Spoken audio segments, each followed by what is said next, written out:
तो कैसे हैं आप लोग? अच्छे होंगे, स्वस्थ होंगे। और आज जो हम लोग बात करेंगे, है ना, महत्वपूर्ण टॉपिक के बारे में बात करेंगे, जो कि आप जानते हैं कि प्रकाश के अपवर्तन के कुछ मुख्य बिंदु हैं। उन सभी चीजों के बारे में बात करेंगे। इसलिए पिछले वीडियो में मैंने आपको बताया था कि किस प्रकार से प्रकाश की जो चाल होती है वो किस किस में अधिक होती है, कौन सी चीजों में कम होती है। इन सभी चीजों के बारे में मैंने आपको डिटेल से बता दिया। इस वीडियो में थोड़ा उस पर भी मैं चर्चा कर लूंगा। फिलहाल के लिए इस वीडियो के लास्ट तक आप लोग बने रहिएगा। तो चलिए स्टार्ट करते हैं। ठीक, सबसे पहली बात अगर मैं आपको बताना चाहूँ, ठीक ना, प्रकाश के अपवर्तन का मुख्य बिंदु क्या होता है, ठीक ना, एकदम डिटेल से चलने वाले हैं, ठीक ना, ध्यान से समझिएगा, है ना। प्रकाश का अपवर्तन, प्रकाश का अपवर्तन की मुख्य बिंदु, प्रकाश के अपवर्तन की क्या होगा, तो मुख्य बिंदु, मुख्य बिंदु,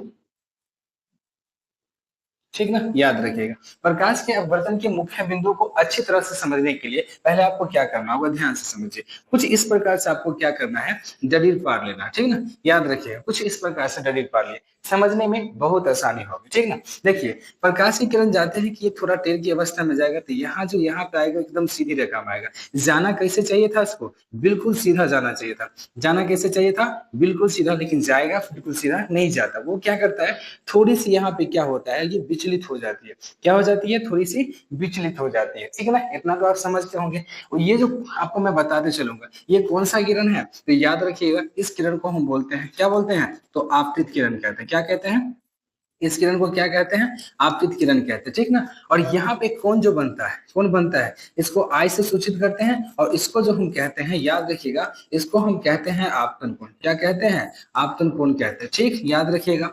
इस प्रकार से जो ये किरण आई है, इस किरण का नाम क्या है, इस किरण का नाम है अपवर्तित। क्या है, अपवर्तित किरण। ध्यान से समझिएगा, अपवर्तित किरण। इन सभी चीजों के बारे में आप जानते होंगे, ठीक ना। और ये जो किरण है, इसका क्या करते हैं, आर से सूचित किया जाता है। और इसको क्या कहते हैं, इसको क्या कहा जाता है, अपवर्तन कोण। क्या कहा जाता है, तो अपवर्तन कोण कहा जाता है, ठीक ना। कितना बात में आप जाने। आपतित किरण, ये क्या हो गया, अपवर्तित किरण, ये आपका आपतन बिंदु, ये कौन सा, अपवर्तन कोण, ठीक ना। यहाँ पे ये जो आपको खींचा खींचा हुआ दिखा रहा है, वो क्या है, अभिलंब है। क्या है वो आपका, वो अभिलंब है, ठीक ना।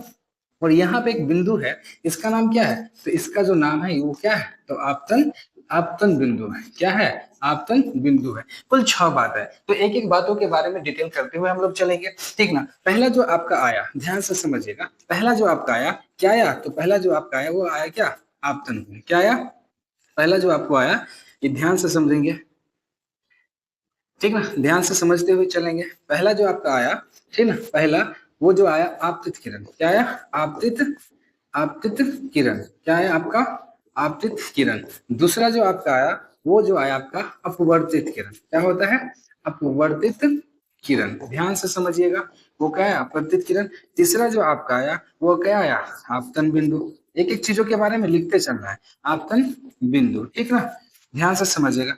चौथा जो आपको आया, वो क्या आया, तो यहाँ पे है अभिलंब। तो अभिलंब लिख लीजिए। क्या लिखना है, अभिलंब लिख लीजिए। पचमा जो आपको आया, क्या आया, पचमा, तो पचमा में जो है इसको लिखिए, अपवर्तन कोण को लिख लीजिए, है ना। क्या लिखिए, अपवर्तन कोण को लिख लीजिए, ठीक ना। उसी प्रकार से आपका छठा में क्या आया, तो ये आप लिख लीजिए, आपतन कोण लिख लीजिए, ठीक। क्या लिखना है, आपतन कोण लिख लेना है, ठीक। तो 6 बातों पे हमने बात किया। इन 6 बातों में आपको क्या करना है, सभी का डिफिनेशन आपको याद करना है, ठीक है ना। तो डिफिनेशन भी मैं लिखता हुआ चला चलूंगा, थोड़ी सी वीडियो लंबी हो जाए, इसके लिए आपको घबराना नहीं, एक एक चीजों के बारे में सीखते हुए चलना है। देखिए, अगर हम बात करते हैं पहला, है ना, पहला की बात करते हैं, क्या बोले थे हम पहला में, है ना, आपतित किरण। क्या बोले थे, आपतित किरण, ठीक। ये आपतित किरण होता है क्या, ठीक है, तो याद रखना है, बहुत ही आसान डिफिनेशन है ना, है ना। याद समझिएगा, यहाँ पे आपतित किरण क्या होता है, तो यहाँ से समझिएगा, अपवर्तक सतह पर, क्या ना, अपवर्तक सतह पर, अपवर्तक सतह पर पड़ने वाली किरण, है ना, पड़ने वाली किरण, अपवर्तक सतह पर पड़ने वाली किरण को, किरण को क्या कहते हैं, तो आपतित किरण कहते हैं। क्या कहते हैं, आपतित किरण कहते हैं। ध्यान से समझते चलिएगा, क्या कहते हैं, आपतित किरण। अगर आप वहां पर नहीं समझ रहे हैं, तो मुंह से भी जो बोले हुए हैं उन चीजों को आप गौर कीजिएगा, ठीक ना, आपतित किरण। दूसरा मैंने आपको क्या बताया, है ना, अपवर्तित किरण। क्या बताया, अपवर्तित किरण, ठीक, याद रखिएगा। तो ये क्या होता है, तो ध्यान से समझिएगा, है ना, दूसरे माध्यम में, है ना, क्या होगा, तो दूसरे, दूसरे माध्यम में दूसरे माध्यम में जाने वाले जाने वाली ठीक है, जाने वाली दूसरे माध्यम में जाने वाली प्रकाश की किरण, दूसरे माध्यम में जाने वाली प्रकाश की किरण को अपवर्तित किरण क्या कहते हैं? अपवर्तित अपवर्तित किरण किरण कहते हैं। ध्यान से समझना, एक एक चीजों के बारे में बताते हुए चलेंगे हम। हमें क्या कहते हैं? अपवर्तित किरण कहते हैं। समझ में बात आई? ठीक, आगे देखिए, आगे हम क्या बताए आपको, है ना? तीसरा में क्या बताए थे? आपतित किरण, अपवर्तित किरण, आपतन बिंदु। क्या हुआ था? तीसरा में क्या है आपका? आपतन आपतन बिंदु। ठीक, ध्यान से समझिए, ये आपतन बिंदु क्या होता है ना? तो ध्यान से समझिए कि आपतित किरण, है ना, आपतित किरण जिस सतह पे पड़ती है ना, आपतित किरण जिस सतह से टकराती है, क्या करती है? टकराती है। आपतित किरण जिस सतह से टकराती है उसे हम क्या कहते हैं? तो ध्यान से उसे उसे हम क्या कहेंगे? तो आपतन बिंदु। क्या कहते हैं? आपतन बिंदु कहते हैं। ठीक ना, ध्यान से समझिए, बिंदु कहते हैं। इतना सब बातों में आपको ऑलरेडी लिखवा चुका, अगर मुंह से बोलने कहा तो लिखवा सकते थे, लेकिन लिखते चलिए। चौथा में आपको मैंने बताया, अभी क्या बताया? अभिलंब बताया। क्या बताया? तो ध्यान से समझिए, चौथा में क्या बताया हमने अभी? अभिलंब। क्या बताया? अभिलंब। ठीक, अभिलंब क्या होता है? ठीक, तो आप अच्छी तरह से जानते होंगे, आपतन बिंदु को तो जानते होंगे ना, तो याद रखना होगा आपको क्या करना है कि आपतन बिंदु, क्या करना है? आपतन बिंदु पर आपतन बिंदु पर खींचे हुए लंब, आपतन बिंदु पर हुए लंब को खींचे हुए लंब को क्या कहते हैं? लंब को अभिलंब। क्या कहेंगे? अभिलंब। अभिलंब कहते हैं। क्या कहते हैं? अभिलंब कहते हैं। ध्यान से समझना, आपको क्या कहते हैं? चार डिफिनेशन आया। आपतित किरण क्या होता है, अपवर्तित किरण क्या होता है, आपतन बिंदु क्या होता है, अभिलंब क्या होता है। ठीक, पचमा डिफिनेशन की बात करते हैं। ठीक ना, पचमा डिफिनेशन में अगर मैं बात करूं आपका क्या आता है, तो क्या आता है? तो यहाँ पे मैंने बात करते हैं क्या? आपतन कोण की। क्या करेंगे?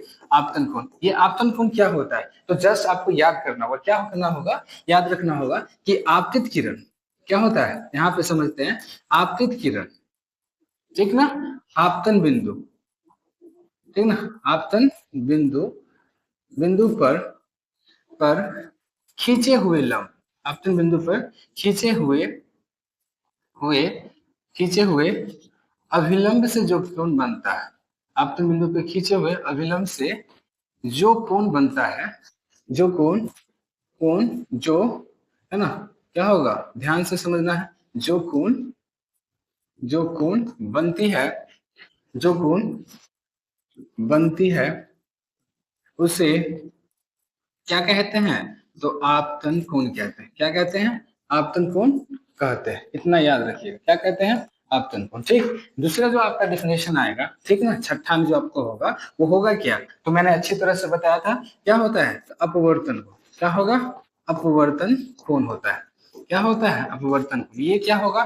तो ध्यान से समझिएगा, अपवर्तित किरण क्या होता है? अपवर्तित किरण, ठीक ना, अपवर्तित किरण आपतन बिंदु, क्या होता है? आपतन बिंदु, अपवर्तित किरण आपतन बिंदु पर खींचे हुए लंब पर पर खींचे हुए हुए लंब से खींचे हुए लंब से जो कोण बनता है, जो कोण बनता है या बनती है, जो कोण बनती है उसे हम क्या कहते हैं? उसे हम कहते हैं अपवर्तन कोण। क्या कहते हैं? अपवर्तन कोण कहते हैं। ध्यान से समझिए, क्या कहते हैं? अपवर्तन कोण। ये 6 बातें हैं, इन 6 बातों को आप अच्छी तरह से याद कर लीजिएगा, क्योंकि ये बहुत जरूरी है। अगर आपको पूछेगा कि अब प्रकाश के जो अपवर्तन है उसका मुख्य बिंदु क्या है, तो इन 6 मुख्य बिंदु है, और इन 6 मुख्य बिंदु आपके लिए बहुत ही इंपॉर्टेंट है ना। देखा जाए एग्जाम के पॉइंट ऑफ व्यू से, आप अगर याद कर लीजिए, पूछे या ना पूछे, आपको तो पढ़ना ही है ना, आपको याद करना बहुत जरूरी है। ठीक, इतना तक हम लोगों ने पढ़ लिया, इससे आगे आपको क्या पढ़ना पड़ेगा, ठीक ना, ध्यान से समझिए। इससे आपके आगे पढ़ना पड़ेगा, चीज समझना होगा आपको, ठीक, क्या समझना होगा, ध्यान से समझिए।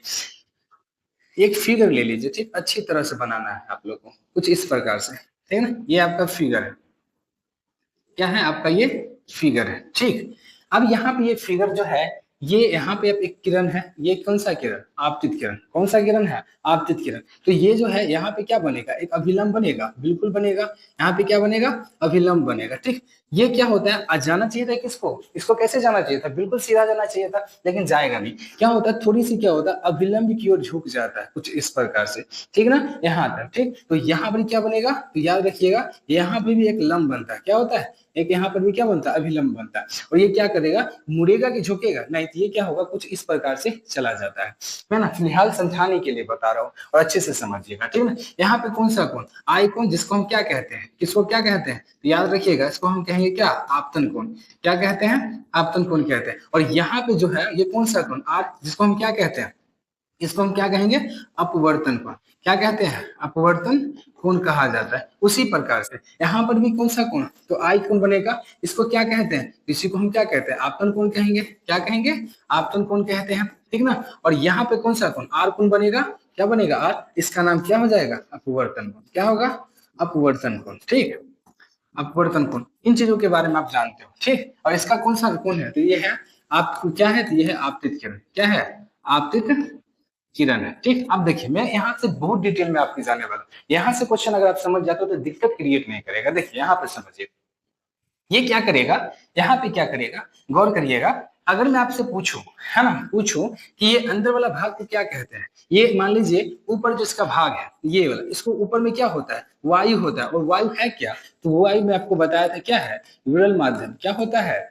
क्या होता है? तो विरल माध्यम होता है। ठीक ना। और यहाँ जो है, यहाँ यहाँ क्या है? इसके इसको क्या कहा जाता है? इसको मान लीजिए कांच है, और कांच को कौन सा माना गया है? तो उसको माना गया सघन माध्यम। क्या माना गया है? सघन माध्यम। समझ में आई बात? अब यहाँ से मैं आपको पूछूंगा, तीन चार बात निकलती है, ध्यान से समझिए। पहला जो बात आपको निकलता है वो क्या होता है? ध्यान से समझना आपको। मैं पूछूंगा कि सघन माध्यम, सॉरी, विरल माध्यम क्या होता है ना? विरल माध्यम क्या होता है? विरल माध्यम क्या होगा? मैं पहला दूसरा दूसरा जो होगा आपसे पूछूंगा कि सघन माध्यम क्या है? क्या है? सघन माध्यम। क्या होता है? सघन माध्यम। ठीक ना। इसी में डिफिनेशन इसका क्या होता है? ठीक है ना, क्या होता है डिफिनेशन? तो चलिए डिफिनेशन की बात करते हैं। ठीक है, पहला देखिए, अगर हम इसकी डिफिनेशन की बात करते हैं, किसकी? तो हम विरल माध्यम की बात करते हैं। क्या करते हैं? विरल माध्यम। हम अच्छी तरह से आपको बताए थे, है ना, बहुत अच्छी तरह से। इससे पिछले वीडियो आप जाकर अच्छी तरह से देख सकते हो। ठीक ना। इसमें क्या बताए थे हम आपको? याद रखना है, विरल माध्यम में, है ना, वैसा माध्यम, यहाँ मैंने बताया था आपको कि वैसा माध्यम, वैसा माध्यम जिसमें प्रकाश की चाल, वैसा माध्यम जिसमें प्रकाश की चाल चाल प्रकाश की चाल अधिक होती है। क्या होती है? अधिक होती है। क्या होती है? अधिक होती है ना। उसको हम क्या कहते हैं? विरल माध्यम कहते हैं। और दूसरी बात यहाँ पे है कि सघन माध्यम क्या है ना, ध्यान से समझ। सघन माध्यम, ये जो सघन माध्यम की बात करेगा तो क्या होता है? देखिए, तो याद रखिएगा, वैसा माध्यम क्या होता है? वैसा माध्यम, वैसा माध्यम जिसमें, जिसमें प्रकाश की चाल, प्रकाश प्रकाश प्रकाश की चाल कम होती है। क्या होती है? कम होती है ना। क्या होती है? कम होती है ना। उसको क्या कहते हैं? याद रखिएगा, है ना, सघन माध्यम। जिसमें प्रकाश की चाल ज्यादा होगी उसको क्या कहते हैं? तो विरल माध्यम कहते हैं। और जिसमें प्रकाश की चाल कम होती है उसको क्या कहेंगे? सघन माध्यम करेंगे। इन सभी चीजों के बारे में आप अच्छी तरह से जान गए होंगे। ठीक है ना। देखिए आगे क्या करना है आपको, ध्यान से समझिए। ये आप जान गए विरल माध्यम क्या होता है और सघन माध्यम क्या होता है। देखिए आपको एक चीज हम बताते हैं, ध्यान से समझिएगा। विरल माध्यम के बारे में एक चीज और समझिए, ठीक ना, तो कि दिक्कत ना होगा। ठीक ना। जो विरल माध्यम की अगर हम बात करें, क्या करें? विरल माध्यम। ठीक है, विरल माध्यम की अगर बात करें, देखिए, अगर माध्यम का मतलब मैंने बताया था पारदर्शी माध्यम, विरल माध्यम और सघन माध्यम। ऐसा समझिए, जब प्रकाश की किरण, ठीक ना, यहाँ पे जब प्रकाश की किरण, जब प्रकाश की किरण क्या होता है? जब प्रकाश की किरण विरल माध्यम से, विरल विरल माध्यम से विरल माध्यम से सघन माध्यम में, विरल माध्यम से सघन माध्यम में प्रवेश करती है। क्या करती है? प्रवेश करती है। क्या करती है? प्रवेश करती है। तो वे प्रवेश करती है, तो वे क्या करते हैं? तो वे अभिलंब की ओर, तो वे अभिलंब की ओर क्या हो जाती है, मुड़ जाती है। क्या हो जाती है, तो मुड़ जाती है। याद रखिएगा, इस बात को आप याद रखना ही होगा, ठीक ना। क्या होती है कि जब प्रकाश की किरण सघन विरल माध्यम से सघन माध्यम में प्रवेश करती है तो अभिलंब की ओर मुड़ जाती है, ठीक ना। ये दूसरा क्या है, तो याद रखिएगा, सघन माध्यम की बात करते हैं।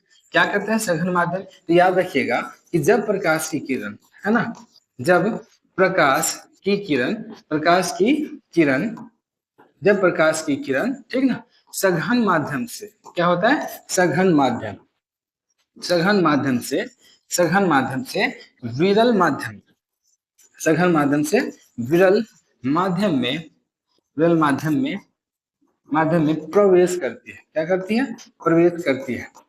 क्या करती है, प्रवेश करती है।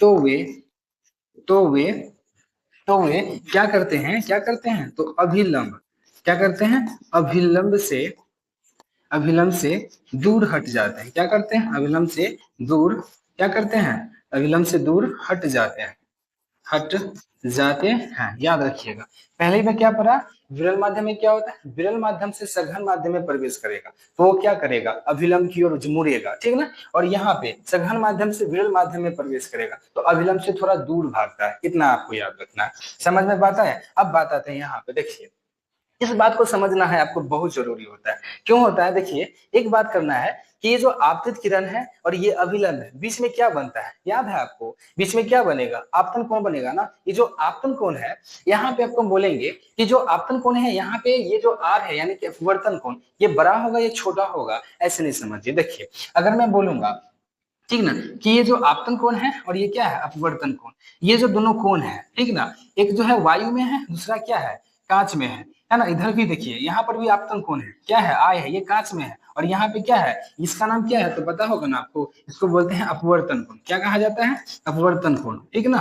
और ये क्या है, हवा में है, क्या है, हवा में। तो मैं आपसे ये पूछना चाहता हूँ कि अगर ये जो आपतन कोण आय और अपवर्तन कोण आर, क्या ये आपतन कोण आर से बड़ा है या आर जो है आई से बड़ा है, और यहाँ पे आई जो है वो आर से बड़ा है, आर है या आई से बड़ा है, मतलब डिटेल करना होगा। क्यों, देखिए समझिए, जब यहाँ पे क्या होगा, विरल माध्यम से सघन माध्यम में प्रवेश करेगा, ठीक ना, कोई किरण जो होगा विरल माध्यम से सघन माध्यम में प्रवेश करेगा तो यहाँ पे अभिलंब बनेगा, और यहाँ पे अभिलंब बनेगा तो कौन बनेगा, आपतन कोण, और दूसरा कौन बनेगा, क्या, अपवर्तन कोण आर बनेगा। तो यहाँ पर क्या होता है, ध्यान से समझिएगा, ये जो आई जो है ना वो बड़ा होगा किससे, तो आर से, ठीक ना। उसके बाद यहाँ पे क्या होता है, विरल माध्यम से सघन माध्यम में निकल रहा है तो यहाँ पर भी आई बनेगा यानी कि अपवर्तन कोण बनेगा, और यहाँ पे क्या बनेगा, आपतन कोण बनेगा यानी कि आई बनेगा। तो यहाँ पे जो आई है ना वो क्या होगा, बड़ा किससे, तो आर से। अब ऐसे समझिए कि आप कभी अकेले घूमने के लिए गए होंगे, ठीक ना, तो अगर रास्ता बहुत अच्छा है तो उसमें क्या करते हैं आप लोग, बहुत अच्छी तरह से घूमते हैं कि नहीं घूमते हैं, बिल्कुल घूमते हैं। लेकिन आप जो है अपवर्तन कोण जो है, अगर मान लीजिए कभी मेला आ जाए तो आप क्या करते हैं, अगर मेला के अंदर जाते हो बहुत ही ठूसम ठूस है तो उसमें आप दबते हो ना, दब जाते हो, तो ऊपर जो है वो नहीं दबा हुआ है, आई क्या है, नहीं दबा हुआ है, आर यहाँ पे क्या है, दबा हुआ है। इस वजह से जो आई है वो क्या होगा, बड़ा होगा, और आर यहाँ पे छोटा होगा। उसी प्रकार आई यहाँ पे दब जा रहा है और आर यहाँ पे क्या हो रहा है, दब नहीं रहा, इसकी वजह से क्या होगा, यहाँ पे आई क्या होगा, छोटा होगा, आर क्या होगा, बड़ा होगा। तो मैं लिख दे रहा हूँ, ठीक, ध्यान से समझिएगा, ठीक ना। देखिए इसमें क्या करना है आपको, याद करना है कि आपतन कोण आय, है ना, आपतन कोण, आपतन कोण आय से, ठीक ना, अपवर्तन कोण क्या होगा, अपवर्तन कोण आर, है ना, अपवर्तन कोण आर, स्मॉल दीजिएगा, अपवर्तन कोण क्या, तो आर, ठीक ना। आपतन कोण आय से अपवर्तन कोण आर क्या है, यहाँ पे क्या होगा, ध्यान से समझिएगा, छोटा होगा, क्या होगा, छोटा, छोटा होता है, क्या होता है, तो छोटा होता है। समझ में बात आई, क्यों छोटा होता है, अभी जस्ट मैंने आपको बताया, ठीक। दूसरा है, याद रखना होगा आपको कि आपतन कोण आई से अपवर्तन कोण, है ना, अपवर्तन कोण, कोण आर जो है ना, बड़ा होता है, क्या होता है, बड़ा, ठीक ना, बड़ा होता है, क्या होता है, बड़ा होता है। समझ में आया। ये सब जो है आपके लिए बहुत ही इंपॉर्टेंट है, और बिल्कुल अगर आप अच्छी तरह से पढ़ते हो तो सारा चीज आपके लिए इंपॉर्टेंट ही है, ठीक ना। पढ़ाई करिए, थोड़ा अच्छा से कीजिए, ठीक ना। चलिए इतना आपको समझ में आ गया किन चीजों के बारे में, ठीक ना। तो चलिए थोड़ा इसको क्या करते हैं, हम एक्सप्लेन करने का काम करते हैं। समझ में बात आया। देखिए यहाँ पे इस चीजों के बारे में जस्ट बताए हैं, जस्ट बताए हैं कि नहीं बताए? क्या होता है, क्या होता है, जस्ट बताएं। ये आपका आपतित किरण, ठीक, ये आपका अभिलंब होता है। ये क्या है, आपका आपतित किरण है। ये जो है आपका क्या है, अभिलंब है। थोड़ा सा पेन हम बदल लेते हैं, ठीक ना। देखिए यहाँ पे क्या होता है, ये क्या होता है आपका, ये समझना होगा आपको। ये जो कौन सा किरण होता है, ध्यान से समझिए, है ना। ये क्या हो रहा है ना।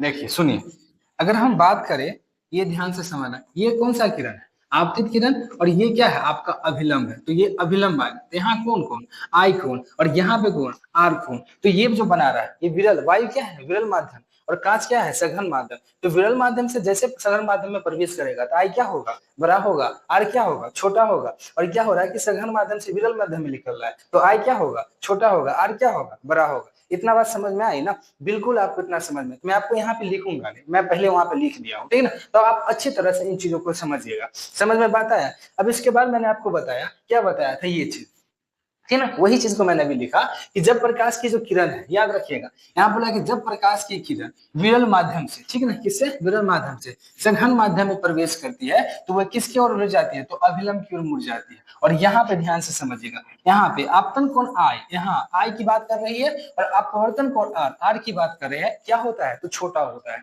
क्यों होता है छोटा, तो मैंने अभी डिटेल में आपके साथ में बात किया है, वार्तालाप किया है। आगे अगर मैं बताऊं आपको, तो ध्यान से समझिएगा, ठीक ना। देखिए यहाँ पे क्या है आपका, कि जब प्रकाश की किरण सघन माध्यम से विरल माध्यम, वहां पे क्या था, विरल माध्यम से सघन माध्यम, और यहाँ पे क्या है, सघन माध्यम से विरल माध्यम। तो जब प्रकाश की किरण सघन माध्यम से विरल माध्यम में प्रवेश करती है, तो वो अभिलंब से क्या होता है, दूर हट जाती है। वहां पे क्या था, मुड़ जाती है, अभिलंब की ओर मुड़ती है, और यहाँ पे क्या होता है, अभिलंब से दूर हट जाता है। इतना बात आपको ध्यान में बहुत होना जरूरी है, ठीक ना। क्या अब उसके बाद क्या होती है, मुड़ जाती है ना, मतलब दूर हट जाती है, क्या, तो सघन में। आगे बताया जाता है कि यहाँ पे जो आपतन कोण आई जो है, यह ना अपवर्तन कोण से क्या होता है, तो यहाँ पर मैंने जस्ट बताया क्या होता है, तो बड़ा होता है। समझ में बात आया। जब यहाँ पे आपतित किरण, ये अभिलंब, और यहाँ पे आपतन बिंदु, ये तीनों चीजें का अभिलंब बनेगा, तो इसका नाम जानते हैं क्या है, इस बिंदु का नाम क्या है, बताइए अपने बिंदु का नाम क्या होता है ना, कमेंट में लिखिएगा, ठीक ना। इस बिंदु का जो नाम है वो आपतन बिंदु है, ठीक। समझ में बात आई। इन सभी चीजों के बारे में अभी डिस्कस हम लोग ने किया था, ठीक ना। उसी प्रकार से इन चीजों के बारे में मैंने आपको डिटेल से बताया। देखिए आगे क्या है, इन चीजों के बारे में बात करते हैं। देखिए इसको बताने से पहले, ठीक, इस फिगर के बारे में समझना जरूरी है। देखिए आइए एक फिगर बनाइए, ठीक, कुछ इस प्रकार से। क्या करना है आपको, एक फिगर बनाना है। देखिए फिगर अगर सही भी नहीं हो तो कोई दिक्कत नहीं, आपको समझना है। क्या करना है, समझना है, ध्यान से समझिए। यहां से लेके ये जो किरण है, क्या है, ये किरण, एक्चुअली में ये जो किरण है उसको जाना चाहिए, कैसे जाना चाहिए था, सीधा जाना चाहिए था। कैसे जाना चाहिए था, सीधा। तो हम इसको क्या करते हैं, सीधा की ओर बढ़ा रहे हैं, थोड़ा सा क्या बढ़ा रहे हैं, सीधा की ओर, थोड़ा सा सीधा की ओर इसको हम धीरे धीरे क्या करेंगे, बढ़ाएंगे। कुछ इस प्रकार से क्या करते हैं, बढ़ाते हैं, ठीक। अब क्या करेगा, ये बढ़ता तो सीधा की तरफ है, लेकिन ये बढ़ेगा क्या, नहीं, ये क्या होगा, ये थोड़ी सी क्या होती है, मुड़ जाती है ना, क्या हो जाती है, मुड़ जाती है। और मैंने एक बात आपको बताया था, जब प्रकाश का अपवर्तन हम लोगों ने स्टार्ट किया था, इसका डिफिनेशन क्या था, जब प्रकाश की किरण एक माध्यम से दूसरे माध्यम में प्रवेश करती है, तो वो क्या होती है, वो अभिलंब की ओर मुड़ेगी, है ना। क्या क्या होगा, नहीं नहीं ऐसा नहीं बताया थे। ध्यान से समझिए कि जब प्रकाश किरण एक माध्यम से दूसरे माध्यम में प्रवेश करती है, तो वो थोड़ी सी अपनी रास्ता से क्या हो जाता है, विचलित हो जाता है, यानी कि थोड़ी सी भटक जाता है। और इसी प्रक्रिया की घटना को क्या कहते हैं, इसी घटना को हम लोग बताए थे, क्या है, प्रकाश का अपवर्तन, ठीक ना। और डिटेल से बात करेंगे, ठीक, पहले हम इसको देखते हैं, ठीक ना। इस किरण का नाम क्या है, तो जस्ट मैंने बताया क्या होता है, तो आपतित किरण। क्या होता है, आपतित किरण। देखिए अगर मैं बताऊं तो ये देखिए पहला जो चैप्टर है वो आपके लिए बहुत ही इंपॉर्टेंट है, किसके मायने में, तो दूसरा चैप्टर के मायने में, ठीक है। अगर पहला चैप्टर अगर आप समझ जाते हो तो दूसरा चैप्टर तो और आसान है, ठीक है ना। समझ में बात आई, क्योंकि पहला चैप्टर आपको नहीं समझ में आएगा तो दूसरा चैप्टर कैसे समझिएगा, ठीक ना। तो पहला चैप्टर आप अच्छी तरह से पढ़िए, तब दूसरा चैप्टर आप अच्छा से पढ़िएगा, ठीक। देखिए सारा चीज ये जरूरी नहीं कि आपको आता ही हो, ये जरूरी नहीं कि हमको ही आता हो, लेकिन हम पढ़ते हैं, आपको पढ़ाते हैं, ठीक ना। लेकिन ऐसा बात है कि अगर आप पढ़िएगा, हाँ, मेरे नॉलेजेबल से, कि अगर आप किसी दिन से अच्छी तरह से क्या करना है, आपको आईना की तरफ खड़ा हो जाना है और आपको अभ्यास करना है। अभ्यास कीजिएगा तो और अच्छा होगा। समझ में बात आया, हाँ। देखिए अब क्या करना है, ये आपतित किरण, इसको सीधा निकल जाना चाहिए था। और देखिए ये आपतित किरण, और ये जो है, ये किरण क्या है, ये है अपवर्तित किरण, और यहाँ से किरण निकलता है, ठीक, क्या निकलता है, ध्यान से समझिए, अभिलंब बनेगा तो ये थोड़ा क्या होता है, ये क्या होगा, थोड़ी सी इधर होगा, क्या होता है, थोड़ा सा मुड़ जाता है, कुछ इस प्रकार से। अगर लिखना चाहे तो ये लिख लीजिए, ठीक ना। रुक जाइए, अच्छी तरह से हम बताते हैं आपको, ठीक ना। इसको क्या करना, थोड़ी सी ऐसे मुड़ेगा, ठीक है ना। ऐसे क्या करेगा, थोड़ी सी ऐसे समझिए, कुछ इस प्रकार से रहेगा, क्या होगा इस प्रकार से, ठीक ना। और इसको अगर हम पीछे की ओर ले जाए ऐसा, ठीक ना, ऐसा, ठीक ना, ऐसा। अब यहाँ पे आपको मैं डिटेल से बताऊंगा, ठीक। देखिए, अब यहाँ पे आप जानते हैं ये आपतित किरण है, ये अपवर्तित किरण है, और इस कोण का क्या नाम, इसका क्या नाम, ये विरल माध्यम से, विरल माध्यम से सघन माध्यम में प्रवेश कर रहा है, और ये निकल जो रहा है, इसका जो नाम है, इसका नाम है निर्गत किरण। क्या कहते हैं, निर्गत किरण कहते हैं। क्या कहते हैं, निर्गत किरण। और यहाँ पे ध्यान से समझना है, यहाँ से लेके यहाँ तक, यहाँ से लेके यहाँ तक, यानी कि अगर हम बात करें, क्या बात करें, यहाँ से लेके यहाँ तक की किरण को क्या कहा जाता है, तो इसको हम कहते हैं पार्श्विक विस्थापन। क्या कहते हैं, पार्श्विक। ध्यान से समझना है आपको, क्या कहते हैं, इसको हम कहेंगे पार्श्विक। क्या कहते हैं, पार्श्विक विस्थापन कहते हैं।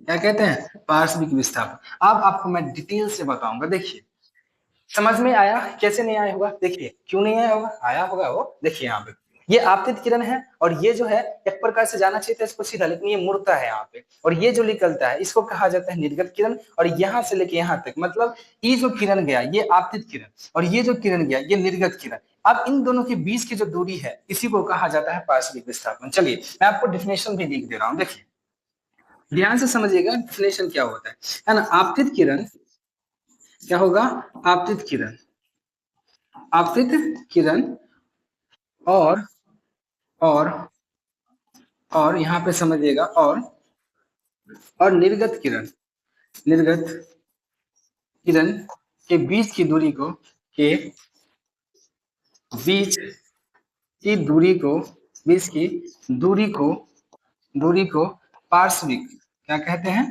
पार्श्विक क्या कहेंगे, पार्श्विक विस्थापन कहते हैं। क्या कहते हैं, पार्श्विक विस्थापन कहते हैं। समझ में बात आई, पार्श्विक विस्थापन कहते हैं। किसके किसके बीच की दूरी, तो ये जो है आपका आपतित किरण है, क्या है ये आपका आपतित किरण, यहाँ से लेके यहाँ से जो किरण है वो आपतित किरण है, इसको माने, ठीक। और यहाँ से ये जो किरण लिखी थी इसको क्या कहते हैं, अपवर्तित किरण। और ये जो निकल रहा है ना इस किरण को, इसी किरण को कहा जाता है क्या, निर्गत किरण। तो यहाँ पे जो है इन दोनों के बीच, आपतित किरण और निर्गत किरण के जो बीच की दूरी है उसी को हम क्या कहते हैं, तो उसी को हम कहते हैं पार्श्विक विस्थापन कहते हैं, ठीक। अभी मैं डिटेल से आपको बताता हूँ, देखिए ये जो है, ये जो आपका कौन सा, ये जो किरण जो जा रहा है, जाना है सीधा जा रहा है, ठीक। और यहाँ पे जो किरण है ये यहाँ से लेके यहाँ तक, निर्गत किरण के बीच में, सॉरी, जो यहाँ पे क्या होता है, अपवर्तित किरण, ठीक ना। और ये जो यहाँ पे ये जो निकल रहा है, क्या हो रहा है, ये निकल रहा है, इसको हम क्या कहते हैं, निर्गत किरण कहते हैं। अब ये जो पीछे की ओर गया है यहाँ से यहाँ तक, ठीक ना, तो यहाँ से लेके यहाँ तक, यहाँ से लेके यहाँ तक, मैं पूरा बता रहा हूँ, यहाँ से लेके यहाँ तक की जो दूरी है उसी को कहा गया पार्श्विक विस्थापन। यानी कि आपतित किरण और निर्गत किरण के जो बीच की दूरी है ना उसी को कहते हैं, क्या कहते हैं, तो उसी को हम क्या कहते हैं, तो पार्श्विक विस्थापन कहते हैं। क्या कहते हैं, उसी को हम कहते हैं पार्श्विक विस्थापन। इतना बात समझ में आया, ठीक है ना, बिल्कुल आई होगी। देखिए अब यहाँ पे वही मैं बता रहा, पार्श्विक आपतित किरण और निर्गत किरण के, है ना, लंबवत दूरी को पार्श्विक विस्थापन कहते हैं। लंबवत दूरी मतलब उसकी जो दूरी है वो लंबवत दूरी होती है ना, लंबवत दूरी को हम क्या कहते हैं, क्या कहेंगे, तो पार्श्विक विस्थापन कहते हैं, ठीक। आगे अब बात हम ये पूछेंगे कि निर्गत किरण क्या होता है, ठीक ना। तो देखिए इससे पिछले वीडियो में ना हम थोड़ी इधर पर में थे, तो थोड़ा सा क्या हुआ था, वहां पे हाथ इधर उधर हो गया था, तो कुछ से कुछ बुलाया गया होगा ना, बल्कि थोड़ी सी गलती हो गई थी, ठीक। तो वहां पे आपको मैं बता दूं, निर्गत किरण क्या होता है, वह प्रकाश की किरण जो माध्यम, जो किसी माध्यम से बाहर निकलती है, ठीक, याद करना है। ये विरल माध्यम से सघन माध्यम गया, और यहाँ से ये जो बाहर निकल, यानी कि वह माध्यम जो किसी माध्यम से, यानी कि वह प्रकाश की किरण जो किसी माध्यम से क्या करता है, बाहर निकलती है, जैसे कि प्रिज्म या लेंस से, है ना। जब जो प्रकाश की किरण किसी बाहर निकलेगा ना प्रिज्म या लेंस से, तो वहां पे उस किरण को हम क्या कहते हैं, निर्गत किरण कहते हैं, ठीक ना। और दूसरी बात, अभिलंब के साथ जो कोण बनती है, यहाँ पे जो कोण बनेगा, है ना, विलंब के साथ जो कोण बनते हैं उसको भी हम क्या कहते हैं, निर्गत किरण कहते हैं। इतना बात समझ में आया, बिल्कुल आया होगा। आगे देखिए क्या करते हैं, आगे हम आपको बताए इन चीजों के बारे में, इतना में तो दिक्कत नहीं होना चाहिए, ठीक ना। चलिए देखिए आगे, देखिए आगे क्या है, अपवर्तनांक क्या होता है, ठीक ना। अपवर्तनांक पे आते हैं, सुनिए। अपवर्तनांक थोड़ा अच्छी तरह से समझते हैं। देखिए अपवर्तनांक के बारे में हम बात करें, ध्यान से समझिएगा, किसके बारे में, अपवर्तनांक, है ना, अपवर्तनांक, ठीक। देखिए इसका पहले डिफिनेशन देखते हैं, अपवर्तनांक क्या होता है। देखिए अगर इसमें थोड़ी अच्छी तरह से लिखा जाए, ध्यान से समझते हैं, है ना, अपवर्तनांक, अपवर्तनांक, ठीक है ना, ध्यान से समझिएगा। अपवर्तनांक होता है क्या, देखिए किसी माध्यम का अपवर्तनांक, ध्यान से समझना, किसी माध्यम किसी माध्यम का अपवर्तनांक, अपवर्तनांक किसी माध्यम का अपवर्तनांक शून्य में प्रकाश की चाल, शून्य में प्रकाश की चाल और उस माध्यम उस उस माध्यम में उस माध्यम में प्रकाश की चाल को उस माध्यम में प्रकाश की चाल को क्या कहा जाता है, तो अपवर्तनांक कहते हैं। क्या कहते हैं, अपवर्तनांक कहते हैं। अपवर्तनांक को, ठीक ना, निरपेक्ष अपवर्तनांक कहते हैं। निरपेक्ष अपवर्तनांक, अपवर्त, है ना, अब क्या होता है अपवर्तनांक, अपवर्तनांक भी कहते हैं, ठीक ना, क्या कहते हैं, निरपेक्ष अपवर्तनांक भी कहते हैं। इतना बात समझ में आया, है ना। किसी माध्यम का अपवर्तनांक शून्य में प्रकाश की चाल और उस माध्यम में प्रकाश की चाल के क्या कहते हैं, उस माध्यम में प्रकाश की चाल को क्या कहते हैं, क्या कहेंगे, तो अपवर्तनांक करेंगे, ठीक है। अब देखिए शून्य में जो प्रकाश की चाल, ठीक, इसको मैं बताता हूं आपको, ध्यान से समझना। यहाँ पे जो शून्य में जो प्रकाश की चाल, ठीक ना, यहाँ पे, तो इसको अगर मैं बताता हूँ ऐसे समझिए, ऐसा समझिए, देखिए अगर बताऊं शून्य में प्रकाश की, इसका अगर याद करना है आपको डिफिनेशन तो ऐसे याद कीजिए, यहां से लेके यहां तक को अगल छाट लीजिए। अगर आपको पूछेगा, क्या पूछेगा कि अपवर्तनांक बराबर क्या होता है, ठीक ना, अपवर्तनांक, अपवर्तनांक बराबर अगर पूछेगा तो क्या होता है, ध्यान से समझिए, वहां से वहां तक छाट लीजिए। शून्य में प्रकाश की चाल क्या होता है, शून्य में प्रकाश की चाल, प्रकाश की चाल, शून्य में प्रकाश की चाल, है ना, शून्य में प्रकाश की चाल को सी से डिनोट करते हैं, ठीक। उसके बाद उस माध्यम में प्रकाश की चाल, उस क्या होगा, माध्यम में प्रकाश की चाल, प्रकाश की चाल, ठीक ना, इस माध्यम में इसको सीएम से डिनोट करते हैं, ठीक ना, याद रखिएगा। शून्य में प्रकाश की चाल, उस माध्यम में प्रकाश की चाल, आसान है। अब देखिए इसको क्या करना है, इस वाले जो 20 का भाग है, इस जो डरीर खींचा है, इसको क्या कहते हैं, इसको क्या कहेंगे, तो अनुपात कहते हैं। क्या कहते हैं, अनुपात कहते हैं। क्या कहेंगे, अनुपात कहते हैं। तो आपको डिफिनेशन याद करने में कोई दिक्कत होगी, नहीं होगी ना, क्यों नहीं होगी, कि शून्य में जो प्रकाश की चाल है और उस माध्यम में जो प्रकाश की चाल को क्या कहते हैं, उस माध्यम में प्रकाश की चाल के अनुपात को हम क्या कहेंगे, तो अपवर्तनांक कहेंगे। समझ में बात आया, देखिए अगर मैंने आपको बताया था एक चीज के बारे में, जब हम पढ़ा रहे थे यहाँ पे बोला गया ना शून्य में प्रकाश की चाल, है ना, तो प्रकाश की चाल की बात करते थे, हम उन चीजों पर भी बात कर लेते हैं। देखिए आपको हम बताए थे, क्या बताए थे, ध्यान से समझिए, प्रकाश की चाल के बारे में बताए थे, प्रकाश की चाल बताए थे ना, कि प्रकाश की चाल क्या होता है, बिल्कुल बताए थे, सब अच्छी तरह से हम बता चुके हैं, है ना, प्रकाश की चाल क्या होता है। हाँ चलिए थोड़ा डिटेल से बात कर लेते हैं। देखिए प्रकाश प्रकाश की चाल करें, देखिए हम बताए थे कि माध्यम होता है एक सघन, दूसरा क्या होता है, विरल माध्यम होता है। उसमें भी क्या होता है, अपना अपना क्या होता है, प्रकाश की चाल होता है। कई बार हम बोलेंगे कि विरल माध्यम जो होता है, ठीक ना, उसमें प्रकाश की चाल बहुत अधिक होती है। सघन क्या होता है, उसमें प्रकाश की चाल थोड़ी कम होती है, किसके तुलना में, तो किसके तुलना में, तो विरल माध्यम के तुलना में। अब मैं ऐसे क्वेश्चन करता हूं आपसे कि बताइए कि जो प्रकाश की चाल है, ठीक, निर्वात में ज्यादा है या वायु में ज्यादा होती है, तो आप क्या कहिएगा, निर्वात में ज्यादा होती है। और निर्वात का जो मतलब होता है वो क्या होता है, तो जहां हवा नहीं होती है, ठीक ना, इतना आपको पता है, ठीक। उसके बाद देखिए अगर मैं प्रकाश की चाल की बात बोलूं, तो चाल जो होता है वो अलग अलग डिपेंडेंट किया जाएगा। तो अपवर्तनांक हम कैसे निकालें, ध्यान से समझिए। पहले हम बताए थे निर्वात के बारे में, याद होगा आपको, क्या बताए थे, निर्वात, है ना, क्या बताए थे, निर्वात, निर्वात। दूसरा जो बताए थे आपको, क्या बताए थे, तो वायु बताए थे, है ना, क्या बताए थे, वायु।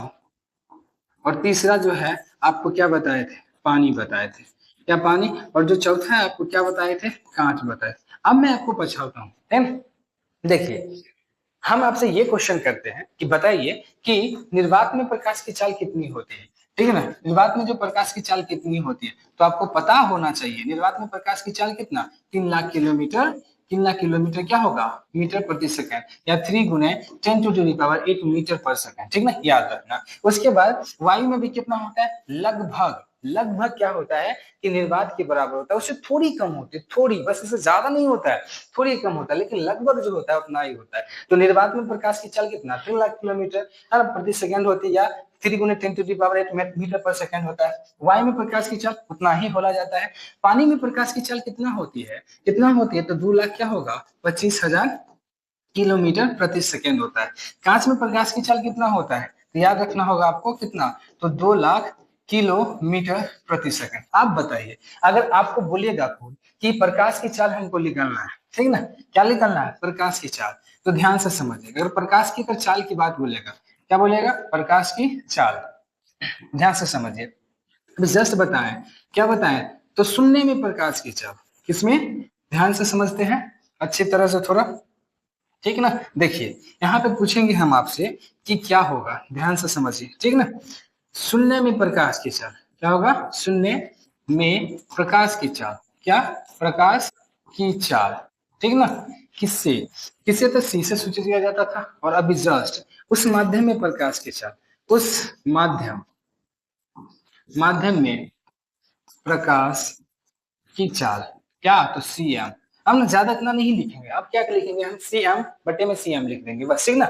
अच्छा बताइए आप यहाँ पे उस माध्यम क्या बताया गया, माध्यम में कौन सा माध्यम होगा, पानी में प्रकाश की चाल कैसी होती है, तो यहाँ पे हमको अपवर्तनांक निकालना होगा पानी का, तो पानी देंगे, है ना। क्या करेंगे, कांच में निकालना होगा, कांच देंगे, ऐसे केरोसिन तेल में निकालना होगा, केरोसिन तेल देंगे, है ना। अपवर्तनांक जो होता है वो अपवर्तनांक में आपको देना है, ठीक। क्या करना है कि इसके जगह पे, तो थोड़ा डिटेल में चलते, शून्य में जो प्रकाश की चाल वो कितना है, 3 लाख किलोमीटर प्रति सेकंड, ठीक ना। उसके बाद उस माध्यम में, तो मान लीजिए कांच ले लीजिए, ठीक, क्या करना है आपको, कांच ले लेना, कांच में जो प्रकाश की चाल, ठीक ना, वो कितना किलोमीटर पर, 2 लाख, इसको काट दीजिए, कटेगा, कटेगा तो कितना बचा, 3/2 बचा, क्या बचा, 3/2, इसको भाग दीजिएगा, कितना बचेगा, क्या आएगा, 1.5, भाग देने आता है ना, बिल्कुल आता होगा, हमसे भी ठीक होंगे आप, 3/2 इक्वल टू 1.5 आएगा, ठीक है ना, क्या आएगा, 1.5 आएगा, ठीक। तो आया जो अपवर्तनांक है, ठीक ना। तो बोलेगा कि जो प्रकाश की चाल जो है, और यहाँ पे जो प्रकाश की चाल 3 लाख किलोमीटर प्रति सेकंड, और यहाँ पे कांच में कितना, 2 लाख किलोमीटर प्रति सेकंड, कटा तो कितना लिखला, 3/2 इज इक्वल टू 1.5, ठीक ना, क्या लगे 1.5 या 3/2 या 3/2 भी होता है, ठीक ना। आपको उतना नहीं इनको पढ़ाना, ठीक, इतना समझिए 1.5, ठीक। अगर मैं बोलेंगे, अगर हम बोलेंगे आपको कि जो प्रकाश की चाल है, क्या है, प्रकाश की चाल कितना अधिक है, तो देखिए ऐसे आपको नहीं समझना है, क्या करना है, जब आएगा तो ये जो 2 बटे है ना, 2/3 कर दीजिए, है ना, 2/3 गुना जो है ज्यादा किसमें प्रकाश की चाल है, ठीक ना, किससे, तो कांच से, याद रखना, इतना ही करना है ना। अगर आपको निकालना होगा किसके अकॉर्डिंग, देखिए अगर हम आपके को निकालना होगा किसके अकॉर्डिंग, चलते हैं यहाँ पे, ठीक। अगर हम बोले किसी माध्यम का अपवर्तनांक एन, शून्य प्रकाश की चाल सी, उस माध्यम प्रकाश की चाल क्या, सीएम। अब हम बताते हैं, आपको निकालना है कि मान लीजिए शून्य प्रकाश की चाल कितना होता है, कितना होगा, तो 3 लाख किलोमीटर पर सेकेंड, ठीक। उस माध्यम में तो पानी को ले लीजिए, कितना होगा, 2,25,000, है ना, किलोमीटर पर सेकेंड, ठीक। आप काटिए, 3 शून्य कट गया, ठीक ना, 12 मरतबे में 300 कट जाएगा, और यहाँ पे 15 मरतबे में, लेकिन जानते हैं ना, गुना कर लीजिएगा, एकदम सही आएगा। देखिए क्या करना है आपको, उसके बाद क्या करना है, क्या आया, 12/15 आया, कितना मरतबे, 4×3 = 12, 5×3 कितना होता है 15, 4 कितना आया, 3 है, ऐसे भाग दीजिएगा, दीजिए भाग, 4 से अगर हम भाग देते हैं 3 में, 3 कितना, 3 बट्टे में कितना, 1 पॉइंट आएगा, 0 गया, 3×3 कितना होगा, बताइए, 3×3 कितना होगा, 9 होगा ना, बट्टे में यहाँ पे फिर कटेगा, फिर एक आएगा, है ना, तो फिर भी 0 बचेगा, तो फिर यहाँ पे 0 बैठाना पड़ेगा, है ना, इससे आते रहेगा, तो क्या होता है, 1 पॉइंट क्या होता है, 3×3 माना जाता है, ठीक है ना जी, बिल्कुल ठीक है कि गलत है, बिल्कुल ठीक है। चलिए देखिए ऐसा निकलता है, तो अब क्या करना है आपको, कि आपको पूछेगा कितना गुना ज्यादा होता है, तो आपको कुछ नहीं करना है, क्या करना है, 3/4, यानी कि उसके बाद 3/4 यानी कि गुना में सबसे ज्यादा है, इतना समझना है, सिंपल सी बात को समझना है, ठीक, इतना नहीं समझना है, हाँ नहीं समझना है, समझना है। देखिए आगे है, आपको क्या बताना है, ध्यान से समझिए। देखिए क्या करना है आपको, कुछ बातों आपके लिए जरूरी ही होती है, लेकिन उस पर हम चलेंगे, ठीक। ये देखिए, ये आप इसके बारे में अच्छी तरह से जानते होंगे, ठीक। अभी जस्ट हम निकाले थे, क्या लिखा थे, पदार्थों का अपवर्तनांक। क्या कहा गया है, पदार्थों का अपवर्तनांक। तो पदार्थ जो है वो सबका अपना अपना क्या होगा, अपवर्तनांक होगा। जैसे कि अगर हम बोले पदार्थ है ना, पदार्थ जो होता है, और यहाँ पे अपवर्तनांक की बात की गई, वायु में क्या होता है, कौन सा अपवर्तनांक होता है, तो 1.3 होता है। लेकिन मैं आपको एक बात बताना भूल गया, वायु जो है यहाँ पे वायु जो है यानी कि हवा में, याद रखिएगा, हवा में जो प्रकाश की चाल है, क्या है, प्रकाश की जो चाल होती है, प्रकाश की चाल क्या होती है, लगभग, क्या, लगभग जो है वो एक माना जाता है। कितना माना जाता है, एक माना जाता है, लगभग एक के बराबर होता है, जिसे हम लिख सकते हैं 1.003 लिखता है। पानी में जो प्रकाश की चाल जस्ट ने देखा 1.33 होता है। किरोसिन तेल में प्रकाश की चाल क्या होता है, 1.44 होता है। एल्कोहल, अल्कोहल आप समझते होंगे, ठीक ना, कितना होता है, 1.3 आता है, ठीक ना। तारपीन समझते हैं, तेल का होता है, उसमें 1.47 आता है। कार्बन डाइऑक्साइड में कितना होता है, ठीक ना, कोई मच्छर बैठ गया है, ठीक ना। देखिए यहाँ पे क्या करना है, कार्बन डाइऑक्साइड की बात करें तो 1.63 आएगा, कितना आएगा। बेंजीन की बात करें तो 1.50 आएगा। इतना बोलने की कोई जरूरत नहीं है, आप देख लीजिए, ठीक, इधर देखिए। बर्फ में पूछेगा उसका अपवर्तनांक 1.3। अपवर्तनांक ले जानने का एक ही फॉर्मूला है कि आपको जानना होगा कि किसमें प्रकाश की चाल कितना होती है, ठीक ना, तब आपको यह अपवर्तनांक लिख लेगा। क्राउन कांच में कितना होता है, 1.48 से लेकर 1.661 तक होता है। उसी प्रकार से फिल्टन कांच में 1.53196 है ना। कनाडा ब्लासम में 1.53 आता है ना। मालिक में क्या होता है, क्या होता है पता है आपको, 1.71 आता है। नीलम क्या होता है, 1.7 होता है, 77 माना जाता है, ठीक ना। सिंधा नमक में कितना होता है, 1.5 होता है। और हीरा, हीरा में क्या होती है प्रकाश की चाल, क्या होती है, 2.42 होता है। क्या होता है, 2.42। मैं आपको एक चीज बता देता हूँ, जितने भी पृथ्वी पर पदार्थ हैं उसमें से सबसे ज्यादा अपवर्तनांक किसका होता है, वो क्या होता है, हीरा का होता है। क्या होता है, हीरा। हीरा चमकता क्या है, पूर्ण आंतरिक परावर्तन के कारण। किसके कारण, याद रखना, हीरा चमकता भी तो किसके कारण, पूर्ण आंतरिक परावर्तन के कारण। समझ में आ रही बात। चलिए आगे हम आपको बताते हैं, देखिए यहाँ पे है ना, ये सापेक्षिक अपवर्तनांक क्या होता है ना। सापेक्षिक अपवर्तनांक अभी जस्ट पीछे हम आपको बताए थे, है ना, बताए थे कि नहीं बताए थे, नहीं बताए थे। देखिए थोड़ा देखते हैं, बताए हैं कि नहीं बताए। चलिए नहीं बताएं, चलिए हम इसके बारे में बहुत थोड़ा डिटेल में बताते हैं। देखिए पहली बात कि अगर हम आपको बोलेंगे कि सापेक्षिक अपवर्तनांक क्या होता है ना, ऐसे अच्छा है कि आपको डिफिनेशन करते हुए चल, डिफिनेशन बता ही देते, लिखने में थोड़ी टाइम ज्यादा हो जाएगी, इसलिए हम थोड़ा आपको डिफिनेशन बता ही चलते हैं। देखिए अगर हम बात करें सापेक्षिक सॉरी अपेक्षिक अपवर्तनांक की, है ना, देखिए क्या होता है, दो माध्यमों का निरपेक्ष अपवर्तनांक, ध्यान से समझिएगा। दो माध्यमों का निरपेक्ष क्या होता है, अपवर्तनांक के अनुपात को क्या कहा जाता है, हाँ क्या कहा जाता है, तो अपेक्षिक अपवर्तनांक कहा जाता है। आप ऐसे समझिए, यहाँ पे ऐसा समझिए कि एक का जो नाम है ये है क्या, आप सोचते होंगे ये आखिर है क्या, ठीक है, तो है ऐसा समझिए, है ना। हाय क्या अच्छा वाला बात है, ये ध्यान से समझना, आपको ये क्या करना है, ध्यान से समझना है। ये जो है इसका हाथ पैर है, मान लीजिए इसका क्या है, हाथ पैर है, ठीक। उसके बाद इसका भी देख लीजिए थोड़ा, है ना, ये इसका भी देखा जाए। हाँ इसमें सबसे चंडाल कौन लग रहा है, हाँ चंडाल है, ये तो दुबला पतला हो गया, ये तो गड़बड़ वाला बात है। देखिए इसमें चंडाल हमको बनाना है, ठीक। देखिए ये जो है चंडाल है, ठीक, चंडाल ऐसा नाम नहीं देना है, अच्छा लग रहा है। देखिए इसका नाम मान लीजिए बल्लू, क्या लिखिए बल्लू, क्या लिखना है आपको, बल्लू, ठीक। बल्लू पहलमान, क्या होगा, पहलमान लिखना है, ठीक ना, क्या है, बल्लू पहलमान। और इसका जो नाम है ध्यान से समझिएगा, ये क्या हो गया, देखिए इसका जो नाम है, ध्यान से समझना है आपको, इसका जो नाम है ना, ध्यान से समझिए, थोड़ा रीजन ले लिया है। इसका जो नाम है, इसका नाम कल्लू है, क्या है, कल्लू पहलमान, क्या है, कल्लू पहलमान। अब मैं आपको बोलना चाहता, और इसमें एक मैं भी आ गया, ठीक ना, क्या आ गया, मैं भी, मैं हम अपना लिखेंगे तो गड़बड़ हो जाएगा। देखिए सुनिए, यहाँ पे क्या समझना है आपको कि ये जो है मैं, हम को मान लीजिए, ठीक। अभी हम पढ़े कि दो माध्यमों के निरपेक्ष अनुपात को क्या कहा जाता है ना, अपेक्षिक अपवर्तनांक कहा जाता है। देखिए हम है जो है, हम है, और एक बल्लू पहलवान है, दूसरा क्या है, कल्लू पहलवान। ये क्या किया, हम इन दोनों से क्या करेंगे, बार बार एकाएक ही लड़ेंगे, ठीक। हम क्या करेंगे, मैं क्या करूंगा, बल्लू पहलवान से लड़ेंगे, और ये क्या करेगा हमको, ये पहलवान है, हम एक आम आदमी है, तो हमको उठा के बजा देगा, बजा देगा, बिल्कुल बजा देगा। दूसरी बात, ये क्या है, मैं हूं, तो ये जो हमको मारेगा, पहली बात ये अच्छे से मारेगा तो हमको पता चलेगा कि इसके पास में ताकत क्या है। ठीक, दूसरी बात फिर हम क्या करेंगे, इससे हमने पहली बार लड़ा, फिर दूसरा बार क्या करेंगे, हम इससे लड़ेंगे। किससे? कल्लू पहलवान।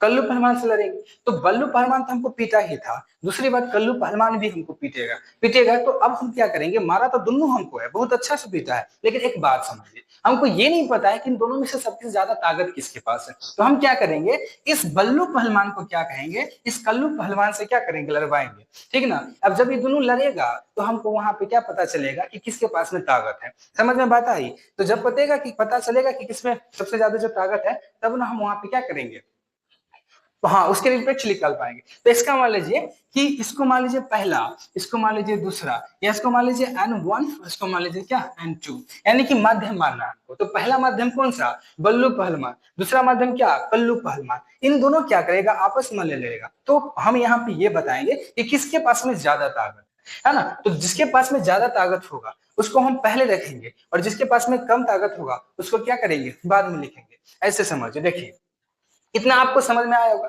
देखिए कहानी तौर पे समझिएगा तो आपको अच्छी तरह से समझ में आएगी। ठीक है, फिलहाल के लिए अगर हम अच्छी तरह से देखा जाए यही तरीका आपके लिए मुझे बेस्ट लगा, इसलिए मैं आपको बताता हूँ। ठीक है ना। देखिए अब अगर यहाँ पे हम बात करें थोड़ी सी, अब यही पढ़ना है। ठीक है ना, आगे क्या करना, देखिए इतना बात समझ में आ गया। देखिए अब यहाँ पे आपको बताना है हमको इन चीजों के बारे में, ध्यान से समझिए। माध्यम कौन, ऐसे हटाइए, इसको क्या करना है हमको, इसको हटाते हैं, हम अभी 10 बता के कर ले। तो एक इसमें जो था है ना, पहला माध्यम पहला माध्यम का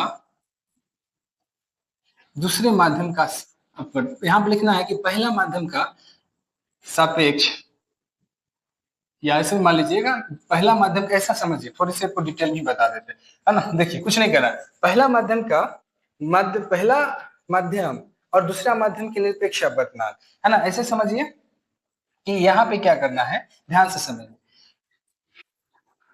रुक जाइए, यहाँ पे क्या करना है, माध्यम वन का, ऐसा समझिए माध्यम वन का माध्यम माध्यम टू का माध्यम वन का माध्यम टू के सापेक्ष अपवर्तनांक, क्या करना हो, अपवर्तनांक। ठीक, उसके बाद इसी में आपका आएगा, क्या आएगा, ध्यान से समझिएगा, माध्यम माध्यम दो का माध्यम पहले के सापेक्ष, क्या होगा, पहले के सापेक्ष सापेक्ष अपवर्तनांक, क्या होता है, अपवर्तनांक। समझ में आया बात? अब देखिए हम यहाँ पे आपको बताए थे, अगर माध्यम वन के माध्यम टू के सापेक्ष अपवर्तनांक निकालना होगा, यानी कि कल्लू और बल्लू वो दोनों जो है अगर आपस में लड़ा जिसमें ज्यादा होगा, तो हम देखें यहाँ पे माध्यम वन क्या था, कल्लू था, माध्यम टू क्या हो गया, बल्लू क्या था, माध्यम वन क्या था, बल्लू, और माध्यम टू क्या था, कल्लू था। तो हम किसके प्रति, तो वहां पे हम क्या करेंगे, यहाँ पे लिखेंगे n इक्वल टू क्या होगा, यहाँ पे क्या होगा, अब वर्तनांक निकालना, वर्तनांक हो रहा है किससे सूचित, एन से, क्या कहा जाता है, एन से, किसके माध्यम में, तो यहाँ माध्यम टू वन के साथ, क्या करेंगे, टू वन के साथ में, है ना। इसी प्रकार से हम अगर यहाँ पे लिखना चाहे किसके माध्यम में, तो उसके माध्यम में, तो एन इज इक्वल टू 1 2 हो जाएगा। क्या माध्यम किसके निकाल रहे हैं, किसके सापेक्ष निकाल रहे हैं, जिसको हम निकालना है, ठीक है ना, उसको क्या करते हैं हम आगे, हमारे को टू का सापेक्ष निकालना है तो टू को आगे लिखना है ना, वन को बाद में लिखना है। फिर यहाँ पे क्या करना है, वन के सापेक्ष निकालना है तो वन को आगे लिखना है, टू को क्या करना है, बाद में लिखना है। इतना समझ में बात आया? अभी जस्ट पढ़ाए थे फॉर्मूला, ध्यान से समझिए, एन इज इक्वल टू हम जस्ट बताए हैं, यहाँ से समझना होगा, ऐसा समझिए, थोड़ा डिटेल से मैं आपको बता रहा हूँ। देखिए यहाँ पे क्या लिखा ही हुआ है कि यदि माध्यम वन और माध्यम टू के निरपेक्ष अपवर्तनांक क्रमशः n1 n2 हो, तो माध्यम टू का माध्यम वन के जो सापेक्ष अपवर्तनांक क्या होगा, तो n2 से निरूपित किया जाता है। किससे किया जाता है, n2 से निरूपित किया जाता है, यानी कि n इक्वल टू 2 1, तो 2 1 लिखेंगे ना, तो बाद में क्या होता है कि 2 है तो उसको n2 लिखते हैं और बाद में क्या करते हैं, n1 लिखते हैं। समझ में बात आया? ठीक, इतना बात समझ में आ गई होगी ना, बिल्कुल आ गई। अब हम आपको एक चीज बताते हैं, ठीक है, देखते हैं क्या होता है, ध्यान से समझिए, वहां तक आपको समझ में आ गया था, चलिए आगे देखते हैं, वहां तक आपको समझ में आ गया था, ठीक ना। देखिए इसमें क्या करना है आपको, प्रकाश की चाल आप समझते हैं, प्रकाश की चाल, प्रकाश की चाल के बारे में। तो उसमें उस माध्यम में प्रकाश की चाल के बारे में अच्छा, जिसको हम डिनोट करते हैं C1 कर लीजिए, उसके बाद क्या करना C2 और बढ़ सकता है जिसमें हमको निकालना होगा। इसको एक बात लिखिएगा, N1 होगा तो C बटे में C1 लिखिएगा, फिर N2 निकालना है तो वहां पे क्या होगा C बटे में C2 होगा। ठीक है, इतना आप जानिए, इसके बारे में आप जानिए। उसके बाद अगर हम आपसे पूछते हैं, क्या पूछते हैं कि पहला माध्यम का, ठीक क्या होगा, पहला माध्यम का, पहला माध्यम का दूसरे माध्यम से, दूसरे माध्यम का सापेक्ष अपवर्तनांक के सापेक्ष क्या होता है, सापेक्ष अपवर्तनांक। ठीक है ना, क्या होगा, अपवर्तनांक निकालना होगा। तो क्या लिखेंगे, n2 1, क्या लिखेंगे, n2 1 इजकल टू क्या होगा, n2 बटे में n1 होगा। होगा कि नहीं होगा, बिल्कुल होगा। तो n2 1 इजकल टू, n2 क्या है, c बटे में क्या है C2, उसके बाद क्या है बट्टे n1 में क्या है C बटे में क्या है C1। अब यहाँ पे क्या ले सकते हैं, n2 1 इजकल टू C बटे C2 गुना होगा C1 बटे क्या हो जाएगा C हो जाएगा। C से C कटेगा, कटेगा तो क्या बचा, n2 1 इजकल टू में क्या बचा C बटे में C2, ये निकला। इसी प्रकार से आप उसका भी निकाल सकते हो, किसका, माध्यम 1 का, सॉरी माध्यम 2 का माध्यम 1 के सापेक्ष। तो हम डायरेक्ट क्या करते हैं, यहाँ पे लिख देते हैं, क्या होगा कि n12 होगा, होगा बिल्कुल। तो हम क्या लिखेंगे, ध्यान से समझिए, इसको लिख सकते हैं, क्या लिखेंगे, उसी प्रकार से लिखना है, आपको कोई दिक्कत नहीं है। क्या लिखेंगे, यहाँ पे लिखेंगे n1 बटे में क्या होगा n2 होगा ना, तो क्या करेंगे n12 इजकल टू, n1 क्या है C बटे में C1, C बटे में क्या है C1, और यहाँ पे देखा जाए बट n2 क्या है C बटे C2, क्या है C2, क्या लिख लेगा n12 इजकल टू क्या होगा C बटे C1 गुने क्या होगा C2 बटे में C होगा। C से C कटेगा, क्या बचा, ध्यान से समझिए क्या बचेगा। तो थोड़ा देखिए यहाँ पे ध्यान से, यहाँ पे n12 इजकल टू C बटे C1 कटा, यहाँ पे कट गया, एक्चुअली में क्या बचा, ध्यान से समझते हैं। देखिए यहाँ पे क्या करना है आपको, ध्यान से समझना है। अब वो n12 इजकल टू क्या बचा, तो C2 बट्टे में क्या बचा C1 बचा, C2 बच्चे में क्या बचा C1 बचा। ठीक है ना, अब वो कोई दिक्कत नहीं है। देखो अब क्या करना होगा आपको, ध्यान से समझना। अब क्या करना होगा, अब आपको निकालना होगा क्या, तो इसका जब अपवर्तनांक दो चीज हमको पता चल गया, ठीक ना, क्या पता चला n21, ठीक ना, ब्लैक पेन का यूज मैं कर ले रहा हूँ, ठीक। देखिए n21 को हम क्या करेंगे, गुना करेंगे किससे, तो n12 से, ठीक। जैसे ही गुना करेंगे इजक्वल टू, ठीक ना, क्या होगा ध्यान से समझिए, ये जो है n21 के बराबर कितना निकला है, कितना निकला है, तो यहाँ पे C बट्टे में C2 निकला, ठीक ना। उसके बाद यहाँ पे देखिए n12 क्या निकला है, n21 C2 बट्टे में C1, तो हम गुना करेंगे, क्या लिखेंगे C2 बट्टे में क्या आएगा C1, ठीक। क्या लिखेंगे C2 बट्टे में C1, तो क्या होगा C2 से C2, C से C कट जाएगा, इसकल टू क्या बचा, ध्यान से समझिएगा, क्या बचा n21 इजकल टू, क्या बचा n21, ध्यान से समझिए, n21 गुना क्या होगा बताइए n12 इजकल टू क्या बचा, ये सब कट गया तो एक बचा, ठीक ना। तो हम इसको लिख सकते हैं, क्या लिख सकते हैं, क्या लिखेंगे n21, तो वो जो होगा हम इसको क्या करेंगे, इसको हम क्या करते हैं, लिख सकते हैं n21 इजकल टू 1 बटे क्या होगा n12, लिख सकते हैं, बिल्कुल लिख सकते हैं, ठीक ना। ऐसे भी आपका ठीक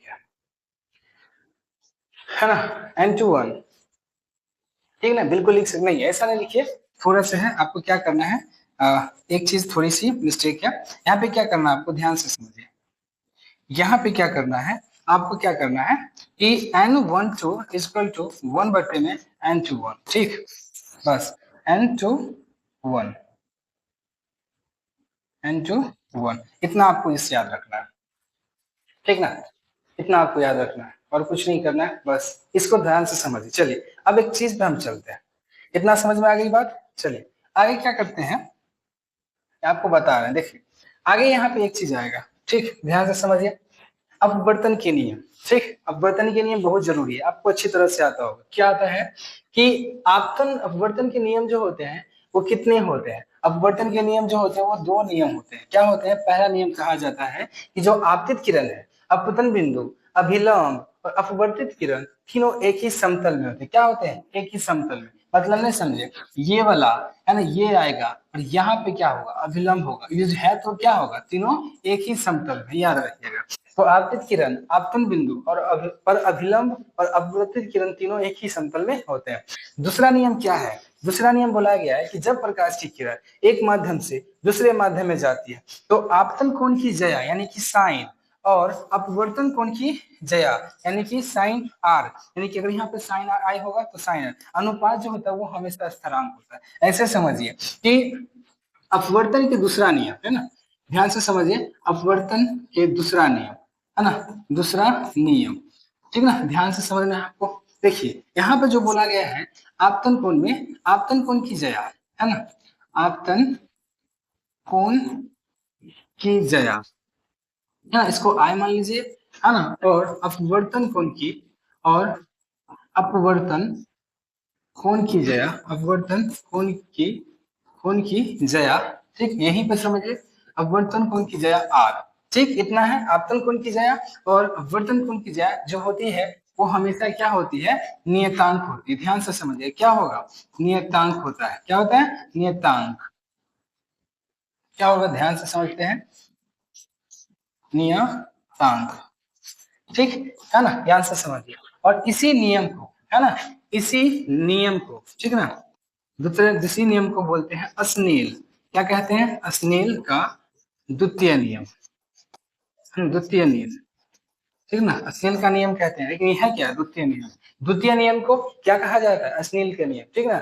इसका क्या है कि साइन आई, देखिए ध्यान से समझिए, साइन आई है ना, और बोला गया है कि साइन आर क्या है, ये हमेशा क्या रहेगा, नियतांक, क्या रहेगा, नियतांक होगा। अगर साइन आई बढ़ेगा तो उसका जो मान है, ये जो आर है वो समान होगा, नहीं समझे, ऐसे कि 2 बटे अगर हम 4 लिखते हैं तो 2 इकाई 2, 2 दूनी कितना 4, अगर 3 बटे हम 6 लिखते हैं, 3 इकाई 3, 3 दूना कितना 6, यानी कि उसका अगर ऊपर का मान बढ़ रहा है तो निचलका का भी मान बढ़ेगा, निचलका का मान बढ़ेगा तो ऊपर का मान भी बढ़ेगा, ठीक ना। आगे देखिए क्या करना है आपको, अब यहाँ पे जस्ट एक चीज मैंने बताया अभी, ठीक, इतना आप समझ रहे, इतना आपको अच्छी तरह से समझ में आ गई होगी, और डिटेल में बात कर सकते हैं, ठीक ना, देखिए, है ना,